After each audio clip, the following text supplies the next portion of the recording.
which allegedly knew of plans and offered government use of its St. Louis plant.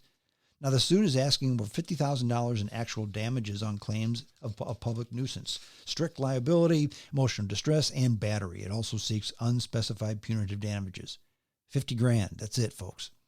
Now, SRI International, through a spokesman, said back in 2012 that it had not found any evidence that the company was involved and intends to seek dismissal from the lawsuit.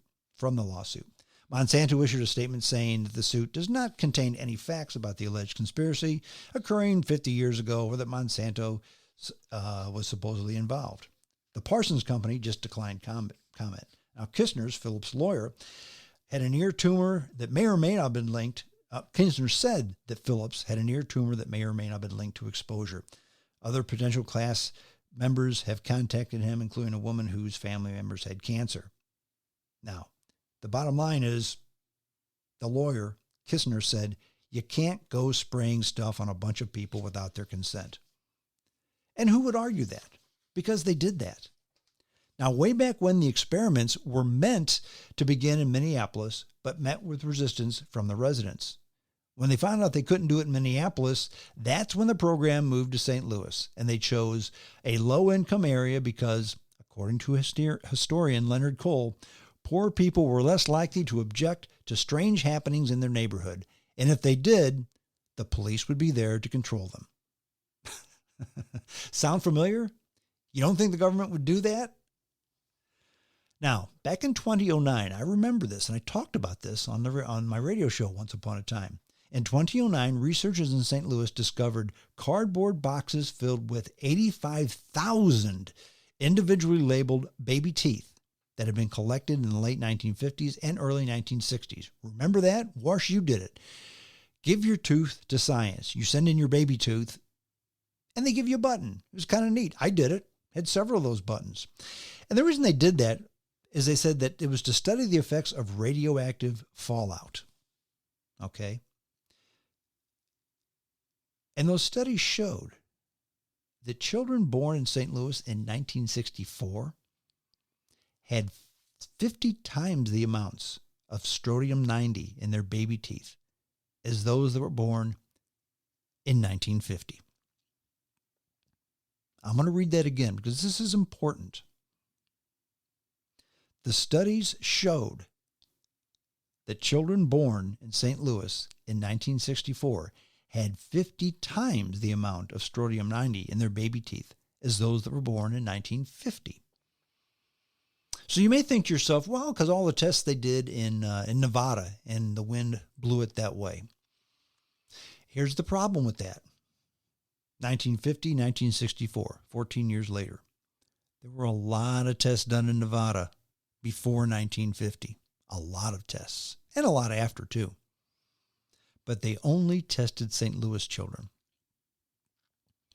If they really wanted to debunk this, if they really wanted to prove that it was wrong, test children in Kansas and Oklahoma and New Mexico and Texas and Iowa and Arkansas and Nebraska.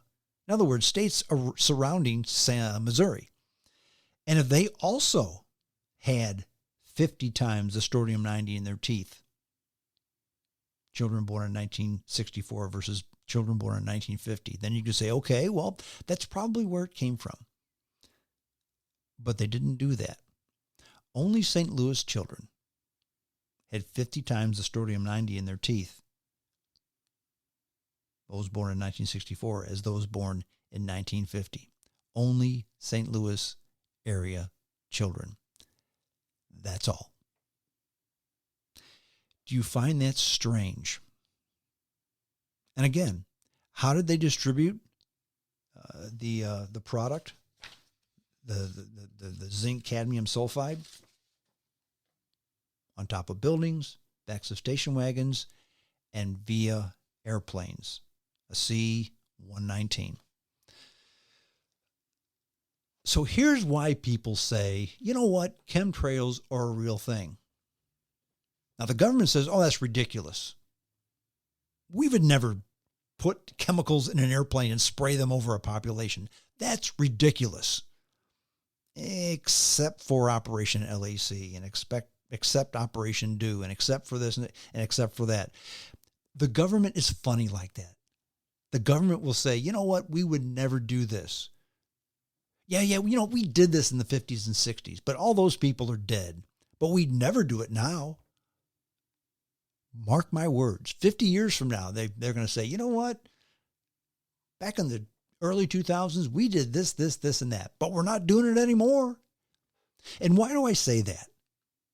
Because it happens time after time after time after time after time. Surely the government would never today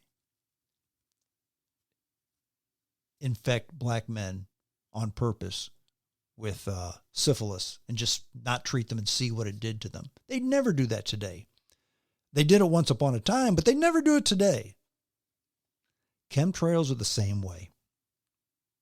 And that's why so many people think chemtrails are real. Chemtrails are a fact. Chemtrails are something that the government's doing. The reason they say that is because the government has done it in the past. To me, saying chemtrails absolutely positively are a figment of your imagination and cannot happen is just like saying the United States government would never drop an atomic bomb on an adversary, on an enemy. Now, you may believe that, but the fact is they did it in the past. Twice. Maybe they'd never do it again. Maybe they will. But they've done it in the past. Twice. Same with these chemtrails, folks. They've done it in the past at least twice. Operation LAC, Operation Do. They sprayed from airplanes zinc, cadmium sulfide, and that BG bacteria just to see what it would do to the people. They've done it before. Are they doing it now? Don't know. Maybe they are, maybe they aren't. But you can see why some conspiracy theories are for real. Some are spot on. Some you can certainly understand why people say what they say. And it bothers me when the government comes in and says, you know what, your theory's just full of baloney. It could never happen. Especially when it did, okay? Same thing with the whole UFO thing. The government came out with, I wouldn't call it full disclosure, but disclosure on some level. Because the government does say that, you know what, they're not, these UFOs, these UAPs, they're not swamp gas, they're not Venus, they're not weather balloons. We don't know what they are, and we can't defend against them, and we're worried.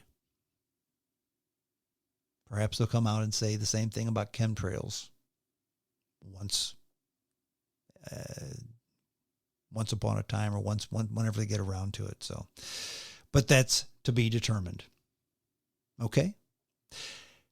Hey, that's it. Hope you enjoyed the podcast. If you want to get this podcast delivered to you on a regular basis, send me an email. jamesstроngshow@hotmail.com, all one word. You can go ahead and send me an email just to talk about the program, ask me questions, comments, whatever. I do answer all my emails, and I do appreciate it when the listeners correspond. Okay? That's it. We're done. Until next time, this is James Strong saying adios.